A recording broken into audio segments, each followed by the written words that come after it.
নমস্কার বন্ধুরা, প্রচেষ্টা ফর স্টাডিতে তোমাদেরকে স্বাগত। আজ আমি নবম শ্রেণীর ইতিহাস সেকেন্ড ইউনিট টেস্টের জন্য একটা গুরুত্বপূর্ণ সাজেশান তৈরি করেছি। প্রশ্নগুলো খুবই গুরুত্বপূর্ণ, প্রশ্নগুলো ভালো করে প্র্যাকটিস করবে সেকেন্ড ইউনিট টেস্টের জন্য।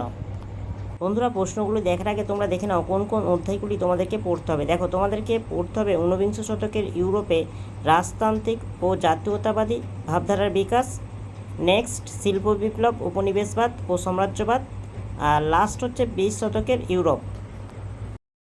বন্ধুরা, 8 মার্কের জন্য যে যে প্রশ্নগুলো সবচেয়ে বেশি গুরুত্বপূর্ণ সেই প্রশ্নগুলি তোমরা দেখে নাও।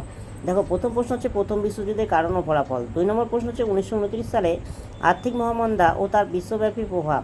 3 নম্বর প্রশ্ন হচ্ছে মেটানিক ব্যবস্থার ফলাফল আলোচনা করো। 4 নম্বর প্রশ্ন হচ্ছে ইতালি ঐক্য আন্দোলনে ম্যাসিনির ভূমিকা ব্যাখ্যা করো।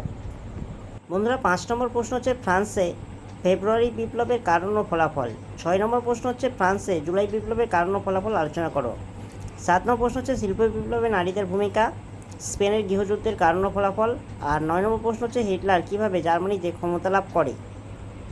বন্ধুরা, 8 মার্কের জন্য এই 9টি প্রশ্ন তোমরা ভালো করে প্র্যাকটিস করবে, কারণ এর মধ্যে থেকে তোমরা প্রশ্ন অবশ্যই কমন পাবে।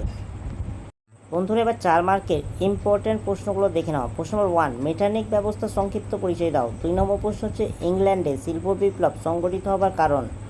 3 নম্বর প্রশ্ন হচ্ছে ভিয়েনা সম্মেলনের পটভূমি কী ছিল। 4 নম্বর প্রশ্ন হচ্ছে রুশ বিপ্লবের বিভিন্ন কারণ। 5 নম্বর প্রশ্ন হচ্ছে জার্মানির ঐক্য আন্দোলনে বিসমার্কের ভূমিকা। 6 নম্বর প্রশ্ন ইতালির ঐক্য আন্দোলনে ম্যাসিনি ও ক্যাপুরের ভূমিকা। 7 নম্বর প্রশ্ন হচ্ছে ইতালির ঐক্য আন্দোলনে গ্যারিবল্ডির ভূমিকা আলোচনা করো। 8 নম্বর প্রশ্ন হচ্ছে কার্বোনারি দল ও ইয়ং ইতালি দলের গুরুত্ব। 9 নম্বর প্রশ্ন হচ্ছে প্রথম বিশ্বযুদ্ধের প্রত্যক্ষ কারণ। 10 নম্বর প্রশ্ন হচ্ছে যোগাযোগ ব্যবস্থা উন্নয়নে টেলিগ্রাফের ভূমিকা। 11 নম্বর প্রশ্ন হচ্ছে সুয়েজ খালের গুরুত্ব। 12 নম্বর প্রশ্ন হচ্ছে ফেব্রুয়ারি বিপ্লবের কারণ। ভিয়েনা সম্মেলনের ন্যায্য অধিকার নীতি ব্যাখ্যা করো। বন্ধুরা, 4 মার্কের জন্য এই প্রশ্নগুলো খুবই গুরুত্বপূর্ণ, তোমরা ভালো করে প্র্যাকটিস করবে এবং পরীক্ষাতে এই প্রশ্নগুলো অবশ্যই কমন পাবে। বন্ধুরা, 2 মার্কের জন্য যে যে প্রশ্নগুলো সবচেয়ে বেশি গুরুত্বপূর্ণ সেই প্রশ্নগুলি তোমাদের সামনে তুলে ধরছি, তোমরা দেখে নাও। প্রশ্ন নম্বর 1, ভিয়েনা সম্মেলনের প্রধান উদ্দেশ্যগুলি কী ছিল।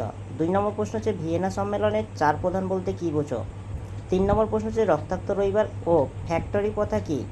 4 নম্বর প্রশ্ন হচ্ছে ভিয়েনা সম্মেলনের কয়টি নীতি গৃহীত হয় ও কী কী। 5 নম্বর প্রশ্ন হচ্ছে জুলাই বিপ্লবের গুরুত্ব আলোচনা করো। 6 নম্বর প্রশ্ন হচ্ছে কার্লসবার্গ ডিগ্রি কী। বন্ধুরা, 7 নম্বর প্রশ্ন হচ্ছে মুক্তির ঘোষণাপত্রের শর্ত কী ছিল। 8 নম্বর প্রশ্ন হচ্ছে ফেব্রুয়ারি বিপ্লব কবে কার রাজত্বকালে হয়। নেক্সট, ভাষায় সন্ধির শর্তগুলি আলোচনা করো। উড্রো উইলসনের 14 দফা নীতি কী। কার্বোনারি আন্দোলন কী। ইয়ং ইতালি দলের আদর্শ কী ছিল। 13 নম্বর প্রশ্ন হচ্ছে আর্থিক মহামন্দা কী। জোলভারাইন কী। উষ্ণ জল নীতি কী। প্যারিসের সন্ধির শর্ত। ঘেটো কী। ত্রিশক্তি আতাত কী। ফ্যাক্টরি প্রথা কী। মুক্তদার নীতি। সম্পদের নিগর্মন বলতে কী বোঝো। সিরাজোভা হত্যাকাণ্ড। বন্ধুরা, এই 20টি প্রশ্ন ভালো করে প্র্যাকটিস করবে, কারণ সেকেন্ড ইউনিট টেস্টের জন্য এই প্রশ্নগুলো খুবই গুরুত্বপূর্ণ। বন্ধুরা, নবম শ্রেণীর ইতিহাস সেকেন্ড ইউনিট টেস্টের জন্য 2, 8 ও 4 মার্কের একটা গুরুত্বপূর্ণ সাজেশন তুলে ধরলাম। প্রশ্নগুলো যদি ভালো লাগে ভিডিওতে লাইক করে চ্যানেলটাকে সাবস্ক্রাইব করবে, কমেন্টে জানায় প্রশ্নগুলো কেমন হয়েছে, আর ভিডিওটা বন্ধুদের মধ্যে শেয়ার করে দিও।